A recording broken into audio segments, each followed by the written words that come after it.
Misalnya adegan seksualnya di sini gitu nggak lebih bagus menurut gue dari adegan X art kalau film bokep yang art banget gitu.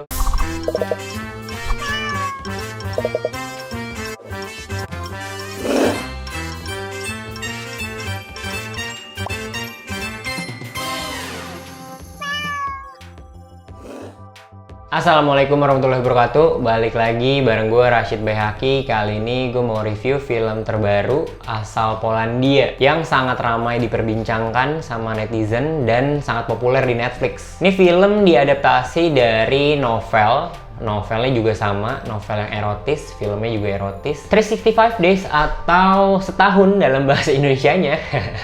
Nggak menarik ya kalau judulnya Setahun. Menceritakan tentang Laura. Dia seorang pekerja kantoran, eksekutif muda kali ya, karena penampilannya ini rapi, bersih, dan juga mewah. Suatu hari mereka berlibur ke Sisilia, Italia bersama pacarnya namanya Martin yang berbadan besar dan berkepala botak. Nah, disitulah Massimo, seorang anak gangster, seorang pewaris tahta mafia terbesar mungkin di Italia melihatnya. Beberapa tahun kemudian, si Massimo ini menculik Laura karena jatuh cinta dan ingin berhubungan seksual dengannya kalau Lauranya mau. Nah, dia berusaha lah untuk membuat jatuh cinta dalam setahun. Bingung apa bagusnya? Ya kalau menurut gua pertama itu premis atau logline-nya ya, cerita tentang pria yang ingin membuat seorang perempuan jatuh cinta dengan cara menculiknya. Kalau cowok mau bikin cewek jatuh cinta atau sebaliknya cewek mau bikin cowok jatuh cinta itu dengan cara yang baik, dengan cara yang sopan, dengan cara yang santun, dibeliin apa, dianterin kemana gitu. Nah kalau di sini malah kebalikannya. Ya penculikan itu kan kriminal ya. Itu cara yang jahat gitu untuk memaksakan orang jatuh cinta. Nah itu menariknya sih sebenarnya, menarik dan sensitif gitu. Desain produksinya bisa dilihat dari lokasi-lokasinya, propertinya, busananya, tata riasnya sangat mewah dan pasti mahal gitu. Kayaknya sih nggak ada efek-efek kayak visual effect gitu sih di sini, bener-bener real. Itu juga menarik sebenarnya tempat-tempat di Italianya, di Polandianya untuk dieksplorasi lebih jauh. Actingnya dari dua pemain utamanya yang jadi Massimo dan Laura juga cukup baik memerankan mereka berdua. Cuma itu nggak dieksplorasi lebih jauh sih karena karakternya juga mungkin nggak jelas gitu. Ini gue nggak ngerasa film ini film romantis, terus crime-nya juga nggak terasa, thrillernya juga nggak terasa, jadi serba nanggung sih. Tiap adegan romantis ya cuma di adegan seksualnya aja. Cuma adegan seksualnya juga bisa dibilang romantis atau enggak sih, biasa aja. Kalau nonton film bokep gitu, film porno, masih banyak sih cerita yang lebih bagus, yang lebih bikin kita gregetan, bikin kita tegang. Kayak misalnya adegan seksualnya di sini gitu, nggak lebih bagus menurut gue dari adegan X art kalau film bokep yang art banget gitu, yang bagus gambarnya dengan pengadeganan yang dibikin-bikin. Romantis di sini cuma sebatas nafsu kah? Atau cintanya dari mana nih?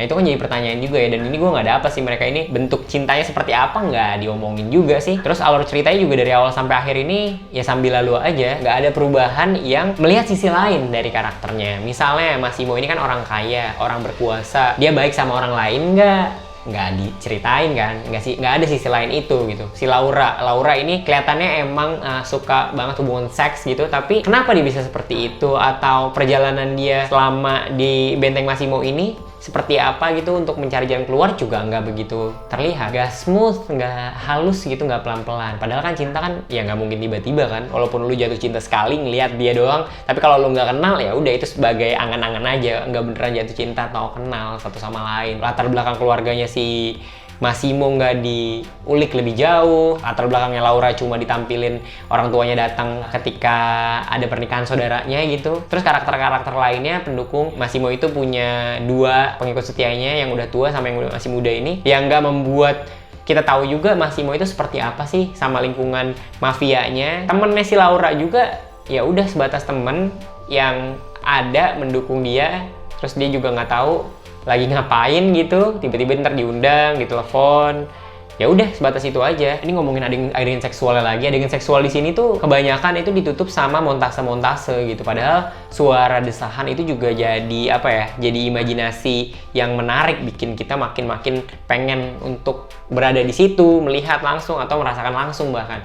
Nah itunya menurut gue malah ditiban-tiban sama montase temen mafia Massimo di satu klub godain si Laura. Nah, itu bisa dibikin lebih tegang atau bener-bener crime, tonjok-tonjokan, tembak-tembakan sekaligus di situ gitu. Ini cuma sepotong sekilas doang. Nah, atau mafianya ini dibikin seperti apa sih keluarganya Massimo itu, bengisnya atau kayaknya itu dari mana sih, bisnis apa yang dijalankan, itu nggak tergambarkan sih di sini. Si Laura juga sama, penyutradaranya juga nggak bikin dia makin tersiksa atau jago banget untuk bisa keluar dari rumahnya atau si penculikannya ini gitu, nggak juga. Padahal yang menarik sih ada ya di akhir gitu, pas kematian si Laura nih, dia masuk terowongan hilang aja. Itu mungkin kayak adegan nyata di dunia nyata, itu Putri Diana masuk terowongan kan meninggal tuh, katanya kecelakaan, tapi banyak konspirasi lah di balik itu. Nah, ini juga si Laura meninggal. Apakah benar-benar meninggal? Soalnya katanya ada sequelnya, bahkan ya di trilogi nih nantinya. Kalaupun ada 2 filmnya, kayaknya harus diperbaiki banget sih dari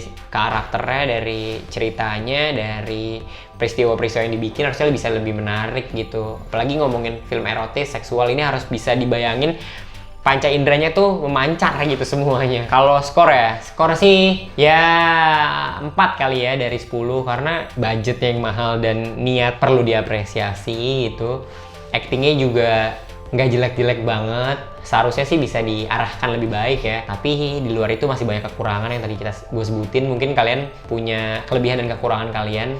Menurut kalian itu apa? Coba ditulis di kolom komentar sebanyak-banyaknya. Ya, gitu aja. Jangan lupa subscribe, jangan lupa nyalakan notifikasinya, follow juga Instagram Scene Creep, dan sampai jumpa.